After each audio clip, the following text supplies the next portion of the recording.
आज पुष्पा जीजी यांच्या कष्टाचं चीज झालं बघ. नाना, आमच्या ताईचा आणि आज्याचा लहान असताना एकदा जत्रात फोटो काढला होता मी. तेव्हा आमच्या ताईनं त्याला हौसनं आर्मीचा ड्रेस आणला होता. एवढूसा होता आजा तेव्हा. अहो, त्याच्या त्या ड्रेस पासन ते त्याच्या आजच्या आर्मीच्या वर्दीपर्यंतच्या प्रवासाचा साक्षीदार आहे मी. लय कष्टाळूय पोर. आज त्याच्यामुळं माझी मान अभिमानानं ताट झाली. पंचक्रोशीत घराचं नाव निघालं. ही बघा की गौरव पदक.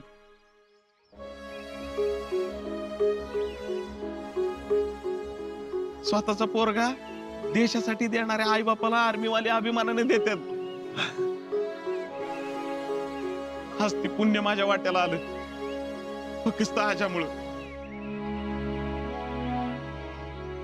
कसं बोलू नानांशी? आजा चितलीसाठी एकदम योग्य आहे ती. शीतलची निवड योग्य निघाली. आता लग्नाचं कसं बोल? नाना, काय म्हणाला का हो तुम्ही? मला तुझ्याशी एकदम महत्वाचं बोलायचंय. समाधान मामा, मामी बोलावतात. पेपरवाले आले ती. चला जा तू, आपण निवांत बोल. आजचा दिवस तुमच्या सगळ्यांचा आहे. होय, येतो मी नाना. चल.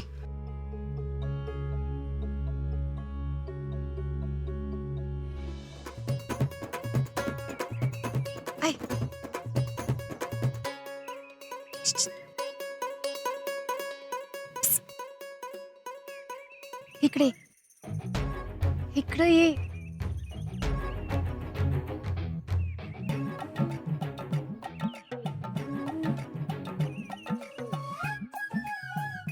काय तो माझ्या संग असं का वागतोय? कोण त्यो? आजा. नाव कुठं तर ऐकल्यासारखं वाटतंय ग. रावल्या. हा हा, आपला आजा वय. गावातल्या सगळ्यांना भेटायला ये त्याला, आणि मला भेटायला ये ना वे. तसं काही नाही, अगं तू लय बिजी आहे ना म्हणून.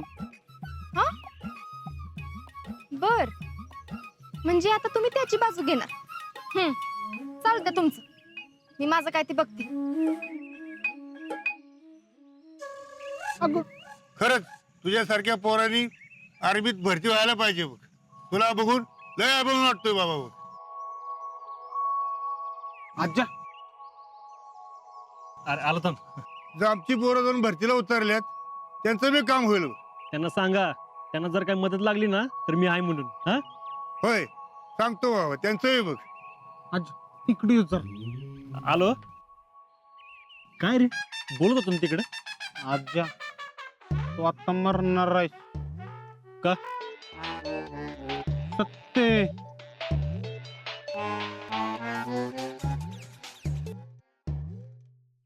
दहा. कुठेस तू? महादेव मंदिर. 9 8 7 6 5. शिकले.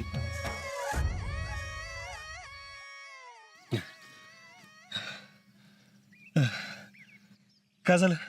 हा, काय झालं? मी तुझ्यासाठी बेगापतूर आले. गाडीत बी आपण एकत्रच होतो. नंतर तुझी मिरवणूक झाली, आपण संगच होतो. पण तरी बी तुला एकदा बी वाटलं नाही माझ्या संग 2 शब्द बोलावंसं? सॉरी. मला बी वाटत होतं तुझं कौतुक करावंस, पण तुम्हाला ते येळच नाही ना.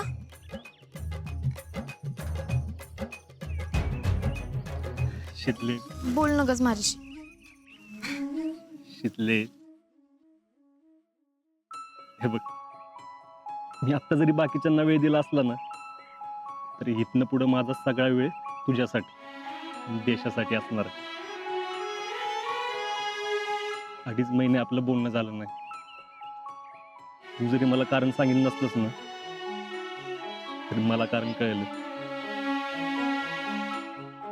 आपल्याबद्दल तुझ्या घरी कळलं आणि घरच्यांचा विरोध होता. आणि या सगळ्या गोष्टीचा माझ्या ट्रेनिंगवर परिणाम होऊ नये म्हणून तू सांगितलं नाही. आपण दोघं एकमेकांपासून लांब असलो तरी तू या 2.5 महिन्यात माझ्यासाठी अशी काय शक्ती बनली होतीस ना की मी माझं सगळं ट्रेनिंग पूर्ण करू शकलो. सगळी संकट पार केली. इकडे तुझ्या पुढे बी संकट असतील आणि त्या सगळ्यावर मात करून तू आपल्या लग्नासाठी घरातल्यांना तयार केलं. खरंच शिकले, एका मुलाला बायको म्हणून अशीच पोरगी पाहिजे असते. तू माझ्यासाठी जे करू शकतीस ना कुठलीच पोरगी करू शकत नाही. मी तुझ्या पायाजवळ अख्खी दुनिया जरी आणून ठेवली ना तरी कमी. मला माहित नाही मी आयुष्यात तुझ्यासाठी काय करू शकतो का नाही, पण तू जी गोष्ट मागितली होतीस ना ती गोष्ट मी आज आणली. कुठली गोष्ट? डोळे बंद कर.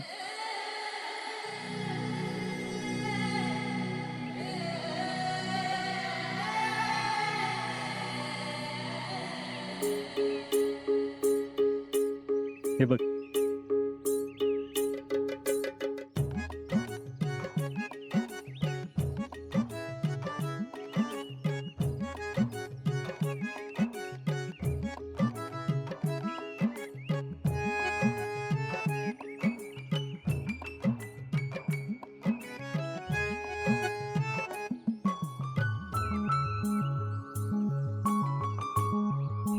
तूच म्हणली होतीस ना बेस्ट रिक्रूटचं मेडल मला दागिना म्हणून पाहिजे.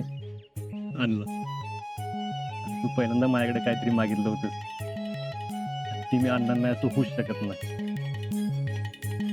आता यो दागिना कायम तुझ्या जवळ ठेवायचा.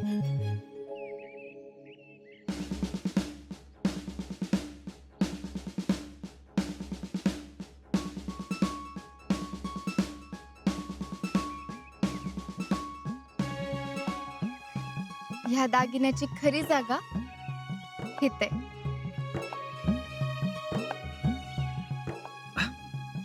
अगं पण आपलं ठरलं होतं ना की तुझ्या जवळ ठेवायचं. मग तुझ्या जवळ ठेव. अहो फौजी, मी तुमच्या हितच तर हाय. हे मेडल कायम माझ्या बरोबर राहील.